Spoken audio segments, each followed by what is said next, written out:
The Word of God is alive and powerful, sharper than any two-edged sword, piercing even to the dividing asunder of the soul and the spirit, and of the joints and the marrow, and is a critic of thoughts and intents of the heart. All Scripture is God-breathed and is profitable for doctrine, for reproof, for correction, for instruction in righteousness, that the man of God might be mature, thoroughly furnished unto all good works. Study to show thyself approved unto God, a workman that needeth not to be ashamed, rightly dividing the word of truth. Blessed is the man who does not walk in the counsel of the wicked, or stand in the way of sinners, or sit in the seat of mockers. But his delight is in the law of the Lord, and in his law he meditates day and night. He is like a tree planted by the streams of water, which yields its fruit in season, and whose leaf does not wither. Whatever he does prospers. Not so the wicked. They are like chaff that the wind blows away. Therefore the wicked will not stand in the judgment, nor sinners in the assembly of the righteous. For the Lord watches over the way of the righteous, but the way of the wicked will perish. Do not boast about tomorrow, for you do not know what a day may bring forth. Life is a vapor that appears for a little time and then vanishes away. Job said in chapter 1, verse 21, "Naked came I out of my mother's womb, and naked shall I return thither. The Lord gave, and the Lord taketh away. Blessed be the name of the Lord. Lord, make me to know my end, and what is the measure of my days." Sa dili pa kita magapadayon sa pagtuon sa pulong sa Dios ning adlaw, ikinahanglan nga atong pag-andam sa tong kaugalingon. Ingon nga mga magtotoo, pinagi sa paggamit sa prinsipol sa 1 John 1:9, which is the rebound technique. If we confess our sins, God is faithful and just to forgive us our sins and to cleanse us from all unrighteousness. Panalang kanimo higala nga wala pa'y kaluwasan, gidapit ka, giamhag ka sa pagtuo kang Ginoo Hesukristo, ingon nga imong personal nga manluluwas aron ikaw mahiluna sa grasya o ikaw maluwas busa. Atong andamon tong kaugalingon ni ining mga gutlua pinagi sa ampo sa hilom. Magampo ta. Let us pray. Once again, Father, we thank you for your faithfulness. We thank you for the grace that is beyond anything we could ever ask or think. You have provided all things well for us. You have left nothing unprovided. And furthermore, you have anticipated everything that was necessary billions of years ago. And so, Father, as we continue to our fellowship with you in your word, as your mercies are renewed day by day, as you have provided this portion of manna, the written word, may God, the Holy Spirit, enlighten us, for we ask it in Christ's name. Amen. Mayong adlaw kaninyong tanan, mga higala o mga higsuon diha kang Kristo. Ano sa kita, nagapadayon sa pagtuon sa pulong sa Dios, atong ipadayon katong atong gitunan, nga atong gibiyaan kagahapon, o atong ipadayon kini, o just to refresh our mind, nga kining atong topic nga gisgutan o doktrina mao ang how to be a winner in this life and in the next. Unsaon na to pagkahimong mananaog niining kinabuhia o sa sunod nga kinabuhi, luyo nining kinabuhia. Well, we have said the dictionary defines a winner as one who is malampuson, successful, especially tingali, pinagi sa pipila ka mga endeavor, pagkugi o pagpanlimbasog o pagpaningkamot through praiseworthy ability and hard work. Ang ngayon, ikaw daigon sa pagkabot na nimo niya ng pagkamalampuson, ana kanay katakos o kay kiniimo mang kinugihan sa pagsugakod. So, a winner or a victor, especially in games and sports maybe, paugnat sa kusog, duwa, lumba, o boxing, o unsa pa, or one that wins admiration, pagdaig. O ato usab nga timan-an katong gisulti ni Josue sa Kapitulo 1, versikulo 8 about success and prosperity. Naghisgot siya diya sa success, ang original nga Hebrewanong pulong mao ang sakal, o ang prosperity kauswagan mao ang sala. Now, as we know, success is always connected with God. God, you see, is the source of success. Karon ang atong hisgutan, mga punto gyapon kini labot sa atong padayon sa pagkamakugihon o pagkamalahutayon sa atong padayon ngadto sa unahan hangtod makabot nato ang atong common goal nga mao spiritual maturity. O kita mahimo ng mananaog before the eyes of God kay nakakabot man kita niya ng katakos sa pagkinabuhi. This is the stage nga synonymous to having that capacity for life, for blessings, and for mga butang nga itong tubangon sa kinabuhi, be it in adversity or prosperity. Na natay kakayahan inon tampunga, katakos ang ngayan na kita, nga buuan na sa mga panalangin sa Dios. Ang nganla na to og escrow blessings in time. Usa to kining ipadayon palihog sa pag abli sa imong Biblia diha sa libro sa mga Salmo, Kapitulo 23. Psalm 23 og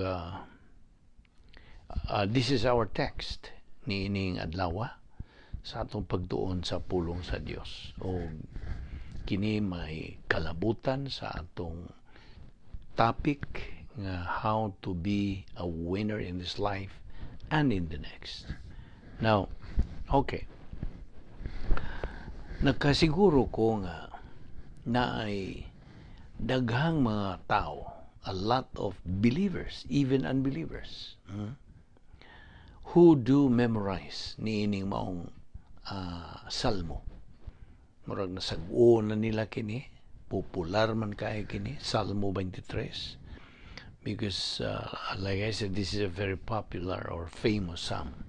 Well, honestanan, before anything else, atong basahon kini, uban kanako, the whole text, tingali matinga ka why the words of this text I'll be reading are different from your King James Version.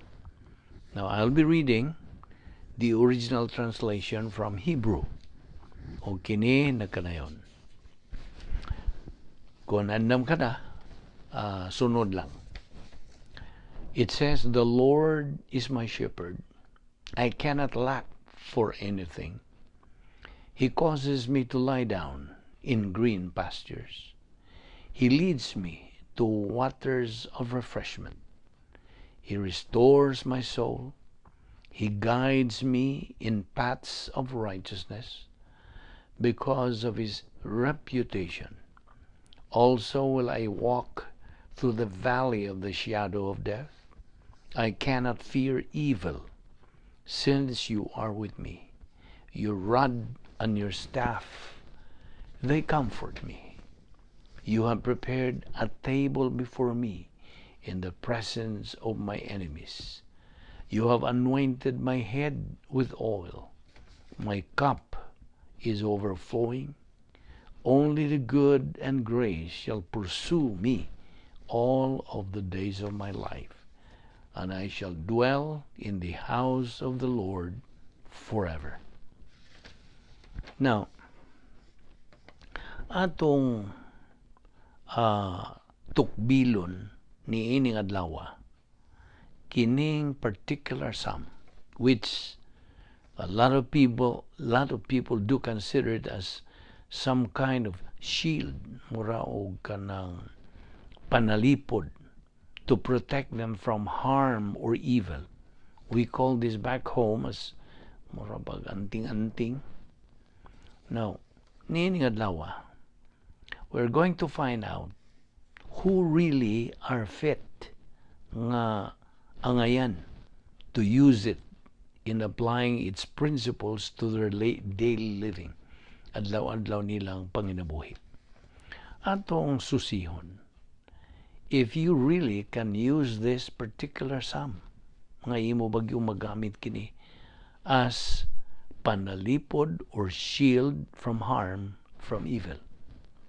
Or, if you really can use it in times of crisis, disaster, or big catastrophe in your life. Okay? Now, first of all, let us try to see who wrote this very psalm. Atong tanawon, kinsa man gyud ang nagsuwat niini. Do you know who wrote Psalm 23? Si David. Okay? Si David ang misuwat ni ining basahon, Salmo Kapitulo 23. Si David misuwat ni ining maong salmo when he was the king of Israel. Siya ang hari sa Israel. Niadtong panahon nga iya kining gisuwat, kining maong salmo, nagaatubang siya og usa ka dakong krisis sa iyang kinabuhi. While he was patiently but bravely facing that big crisis in his life, misugod siya pagsuwat nining maong basahon, nining libro. Thus came out kining Salmo 23. Niadtong panahon sa iyang pagsuwat niini, milaya siya gikan sa military forces ni Absalom, who revolted against his rulership as the king. Mirebelde kini si Absalom. But let us find out, ato kung susihon, and we are going to see nga kining maong salmo is going to show us kinsa gayud kini si David. Unas tanan, si David fully realized that God will really continue to provide him sa tanan nga iyang gikinahanglan day after day, adlaw-adlaw. Nga ang Dios wa gyoy pagkapakyas sa iyang pagsangkap kaniya sa tanan nga iyang gikinahanglan, daily needs, and will never ever fail to do so. Dili gyud siya mapakyas as long as he lives on this earth, much more on the next life. Okay? Now, ikaduha, kini si David recognized that he was having that anang katakos to receive all these provisions nga gihatag sa Dios kaniya. Apan dili lang kay kana, he further recognized nga ang Dios nagapadayon gyud sa pagbubo nga na kaniya even bigger and greater blessings. Ikatulo, nga si David nakasabot og nakaila fully well what ang unsay ibot pasabot sa grasya sa Dios. Unsa gyud pasabot niya na. Natugkad niya kini, nasabtan kini niya. Well, first of all, kinsa man ni si David? Ngutana ka. Where did he come from? Diin man siya gikan. Do you know who he was? Naibaw kapag kinsa kini si David? Well, nasayod ta, naibaw ta nga si David,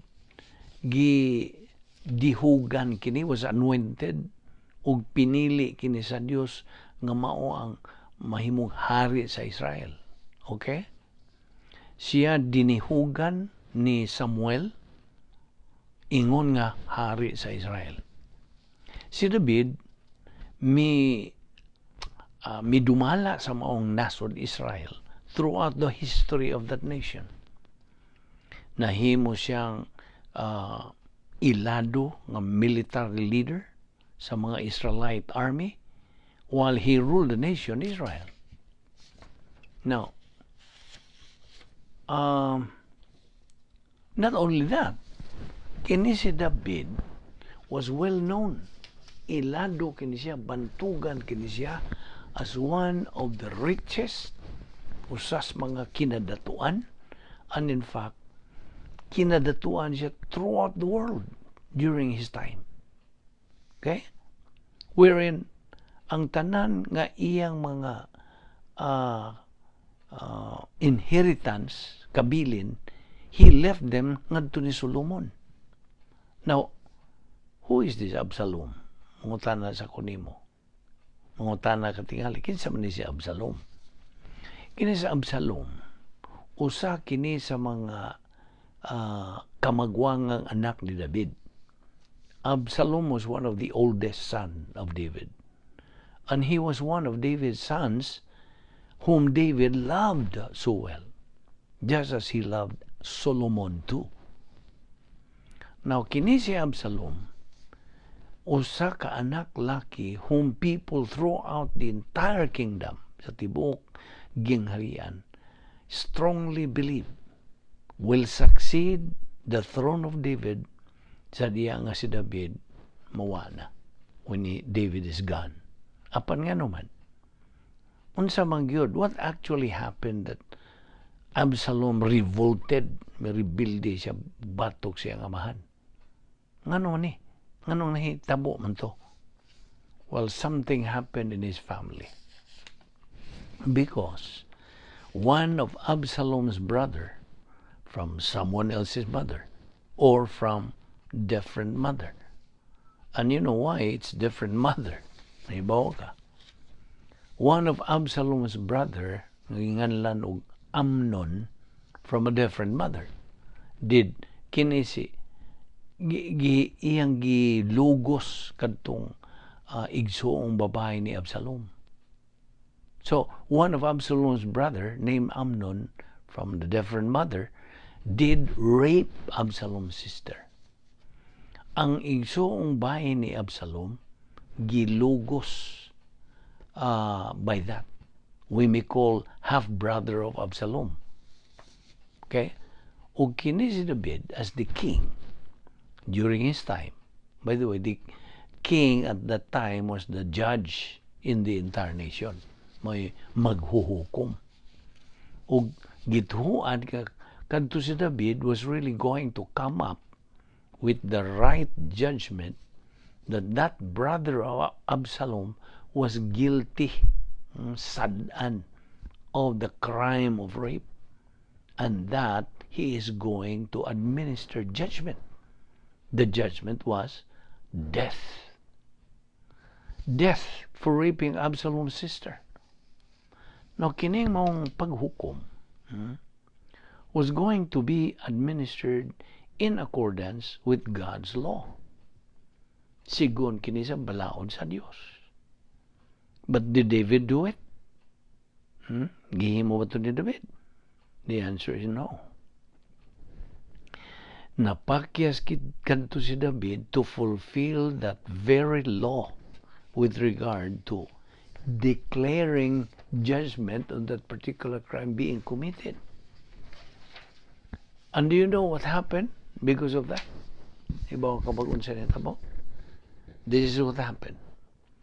Kini si Absalom himself was the one who killed his brother instead. Yes, Absalom killed his brother. Busa, sa dihang si David nakadungog niadtong makalilisang nga balita, shocking news, that Absalom killed his brother, iyang manduan si Absalom.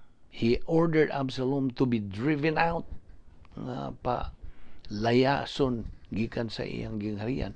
Although later on, kini si David is going to forgive Absalom.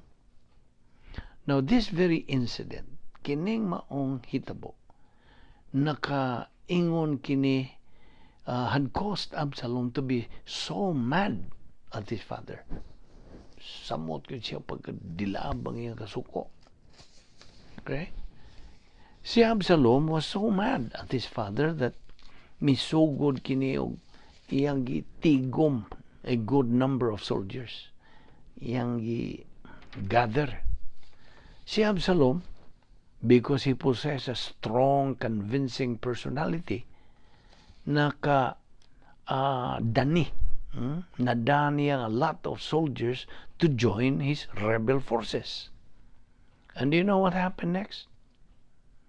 Sa diha nga he was able to gather enough military forces to make the story short, okay, he attacked Jerusalem.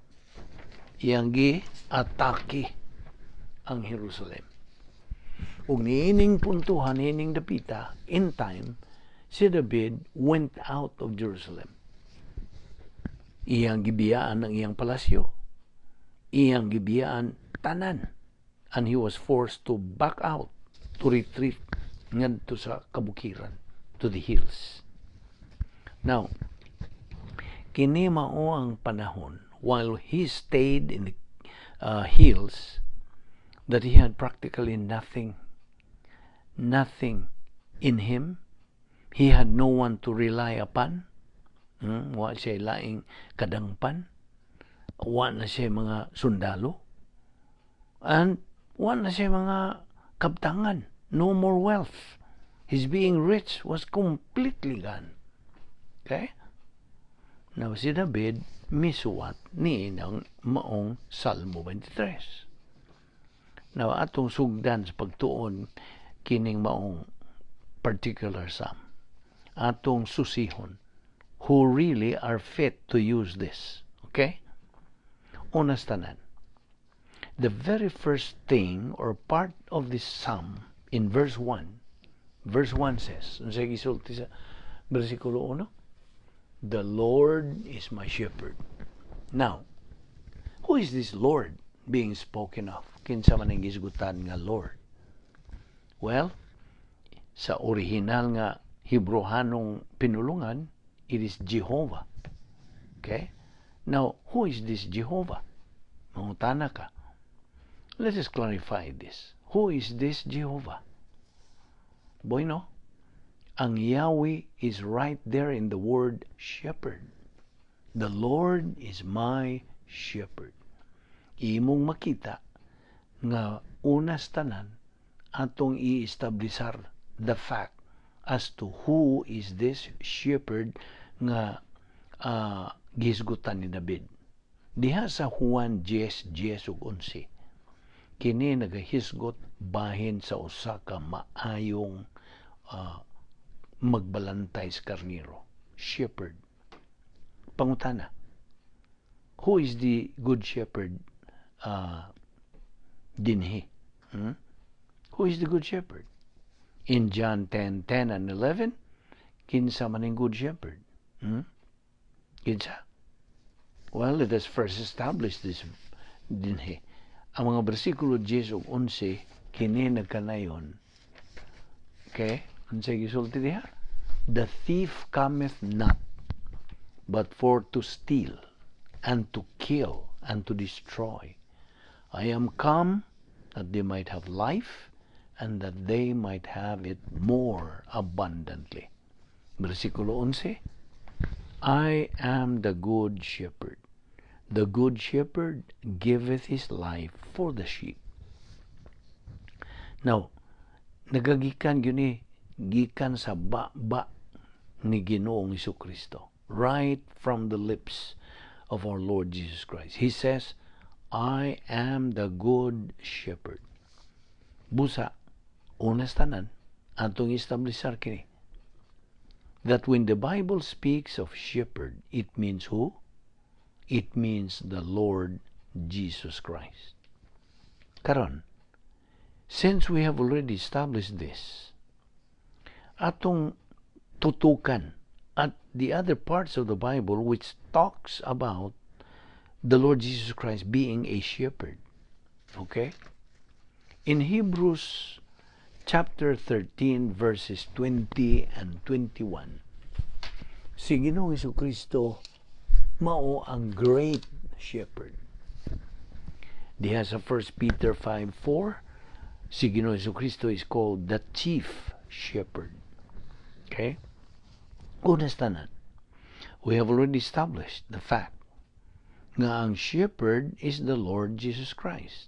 Okay?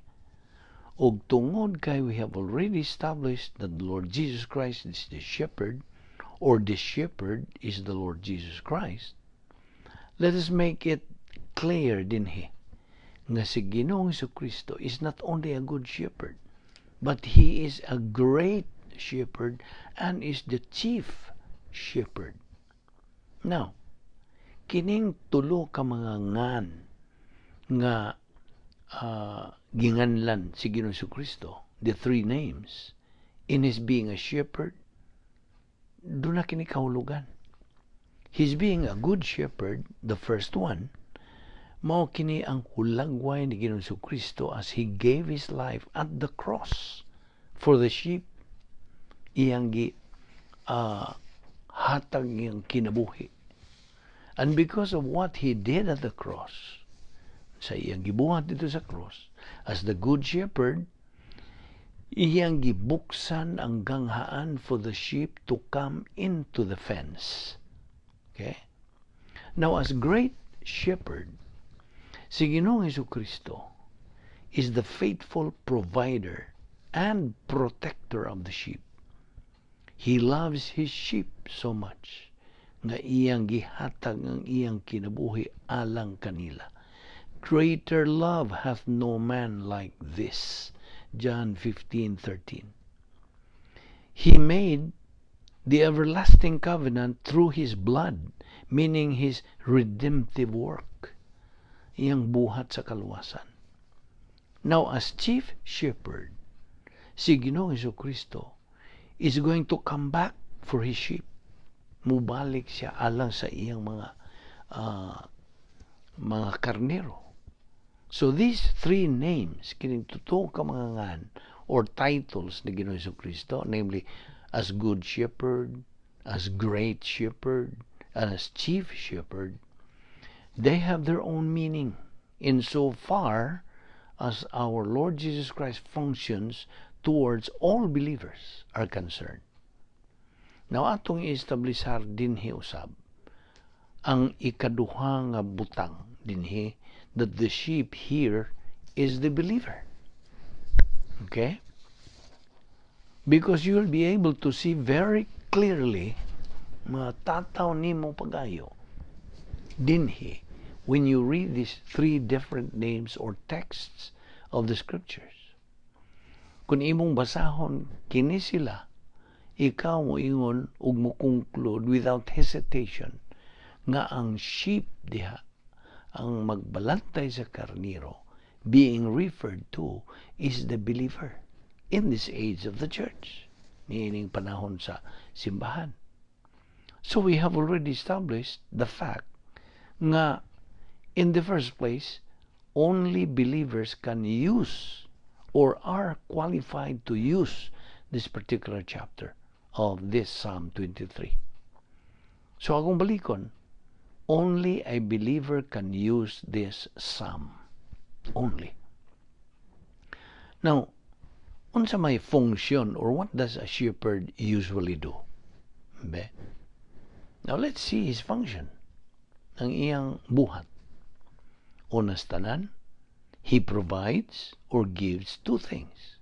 Nagahatag siya duha ka mga butang. Una, food. Ikaduha, shelter. Now, secondly, he protects. He protects from what? From danger. Okay? Sa mga kapiligruhan. Ikatulo, he preserves. Well, actually, he preserves or keeps them in spite of their helplessness. Siya mismo who keeps and maintains them in order that they would be able to grow. Okay? Nga sila magatubo. Kini siya who nurtures them, the one who enables them to grow, the one who prospers them through their being unsa calm and content sa ilang kalma o pagkakontento. Now, why is the sheep being used as analogy dinhi to describe you? Ngano man? Ibaw ka ngano? Do you know why sheep is being used here to describe you? Well, we will tell you why. Okay? Listen very well. Paminaw pagayo. Ang usa ka magbalantay sa karnero, ang sheep, ang buta sabot, katong karnero di ay. Ang karnero, who is the believer, or a picture of the believer, cannot guide itself, or is not able to guide by itself. Dili siya giya siyang kaugalingon. Okay? Kaya ang usa ka karnero does not know where it is going. Wala sila alamak, sila padung. Because, the sheep is one of the most stupid of animals, or dumb. Okay? So stupid that even if they have been going to a certain place of pasture most of the time, the following day, if you let them go there, they won't be able to remember the place. You see? Mawa dayon sila nawa na sila ilang padulungan. They won't be able to know the way to get there unless you guide them yourself again. Ang karnero cannot guide itself. Di man nina. It must be guided by the shepherd. Secondly, ang karnero cannot help itself, especially when it is in trouble. Maybe the sheep gets sick or it is in great danger. All it can do, is just lie down on the ground and then wait until it dies. Mao na ang mga kinaiya o mga karnero. Now, unless the shepherd helps it and administers it some kind of first aid, the sheep cannot protect itself. Okay? Dili siya magkapanalipod siyang kaugalingon. Tungod kay ang karnero is not able to run fast. Dili kini makadagag paspas, cannot run fast, cannot protect itself. And so, it needs protection from the shepherd. Sabot ka? So, ang usa ka karnero is not able to look for food. It cannot find one for its next meal. It's not even able to look for water to drink. It has to be giyahan, to be guided by the shepherd, to be able to find something to eat. And it is a sheep, ang iya kining characteristic sa usa ka karnero, that bisan kun imo siyang it is already dying of thirst, bisag labihan na yung pagkauhaw na nga, hapit na siya mamatay, it will never drink water that's not clear and water that is muddy. So, a sheep is completely dependent upon the shepherd. Nakita nimo? kunwa ang magbalante sa karnero, sheep are helpless. Wa sila mahimo silang kaugalingon. Every time they notice some danger na ay kapiligruhan coming their way, it's coming their way, they're just so scared to death until the shepherd comes to receive them from that danger. Rescue ba? Nga ila siyang luwason gikan niya ng maong kapiligrong hitabo. There is danger.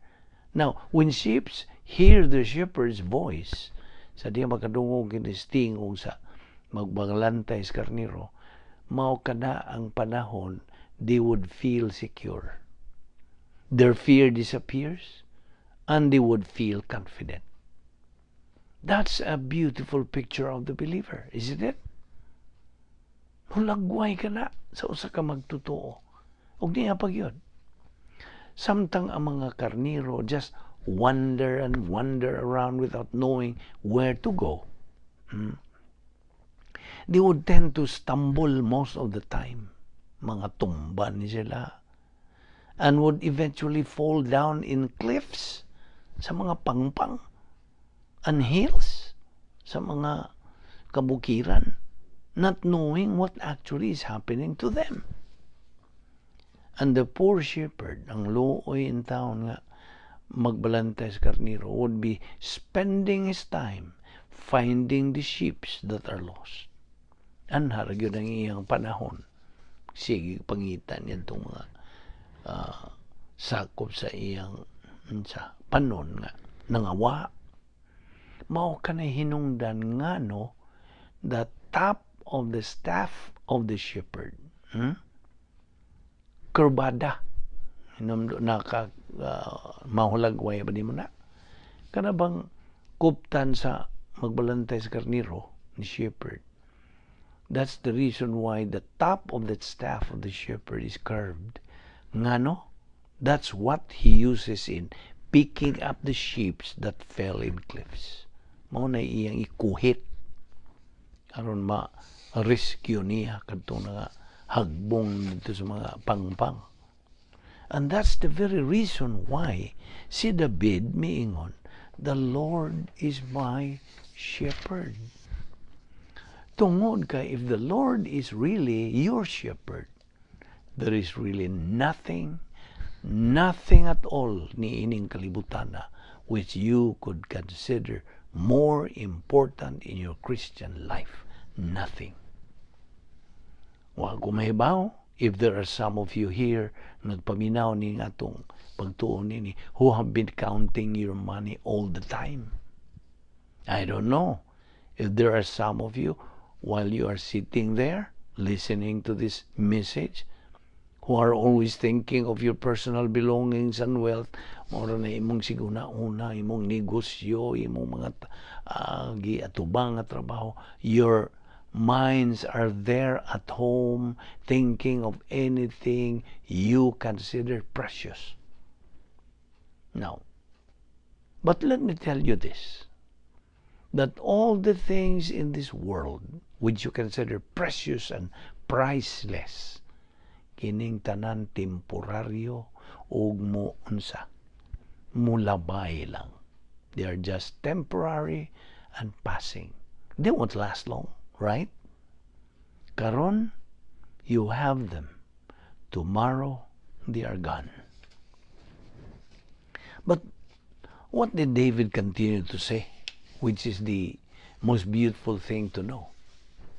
Inisi David goes on to say, the Lord is my shepherd, I cannot lack for anything. Can't you see that? Wadi mo makita ka na? I cannot lack for anything.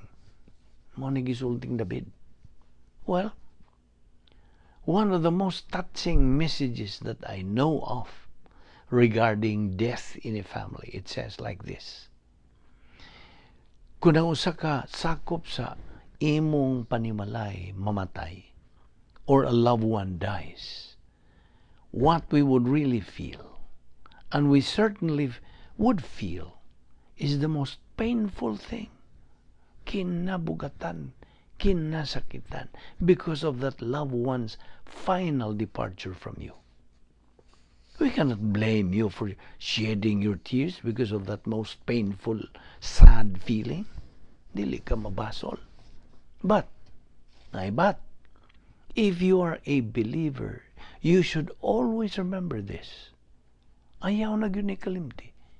That beyond all this painful incident, that of losing your most beloved one, the one who gave that loved one who is now gone from your sight, the one who gave is still there. The source of the one who is still there. Who is the source? Kinsa man ang source? Kinsa man tinubdan? God, ang Diyos. And the one who gave that, nasayod what He is doing, and also knows what you will need while being left behind by that dead loved one. Dili ka niya biyaan. Okay?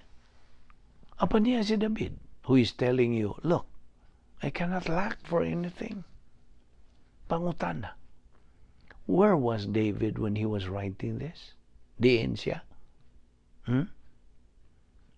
Answer, he was in a place where he was lying down. Not on a luxurious bed, but on leaves, mga dahon. Inumdumi, si David used to lie down on luxurious bed in his palace before. Bed that's made of gold. But now, he's lying down on leaves. Mga dahon na in town. He had nothing to wear. Nothing to put on his body. Wala siya isuloob. Except that which he wore when he abandoned Jerusalem. But what again did he say? Unsa iyang isulti? Miingon siya, I cannot lack for anything. Iyan ang gibiyaan ng iyang mga katigayunan, ang iyang kayamanan, ang iyang salapi, his lots of gold, his servants in his palace, gibiyaan na niya kintanan. He already abandoned his friends, iyang mga higala, his properties, even his own palace, he abandoned it. Iyang gibiyaan. He abandoned his crown as a king. Probably, it was only the ass that he rode on with. Asno ba? And just a couple of men who went with him were around him at this time. Moray nahibilin. Apan si David miingon, I have abandoned everything. Akong gibiyaan ng tanan. Everything is all gone. But when I look at the source of all these things, I also know that I cannot lack for anything. Can you see that? Nakita ba niyo ka na? Well, unsa man yung focus ni David? Or what was he trying to point out? What's David's focus? Or what he was trying to point out is also what you're supposed to do. Maunta po ato buhaton ingon nga mga magtotoo. That at the time everything is taken away from you, please look at this very well. Totoo kini pagayo. When the time comes that everything is taken away from you, the very source of everything is not taken away from you. Kasabot ka? The source is still there.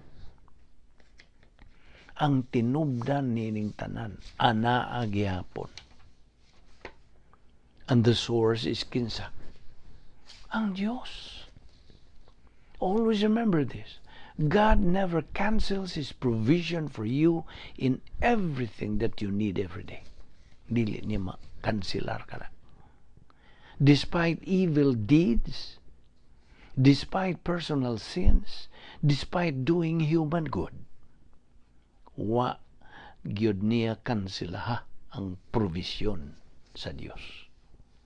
God never removes all the provisions that He gave you because He knows you need them every day. nang inahanglan ka ana matagadlaw. If ever He removes all of those provisions from you, again, what do we have? Ana, gihapon ang tinubdan. We have the source. And we can never lose the source. Isn't that wonderful? Everything can disappear. Everything can be gone, but never the source. Dili yun ang tinubdan. The source is always right there with you. Sabta ka na. Now, what happened to Job? Nandun ka? Everything was gone, including all his 10 children. Just try to imagine that. Try ragunag huna araguna. Not only Job's 10 children were gone, ang tanan ng wagtang, ang iyang mga kabtangan, ang iyang mga properties, ang iyang salapi, ang iyang kayamanan, practically everything. Everything that he got, even his own wife, yung kaugalingong asawa, turned away from him. Diyan mo na.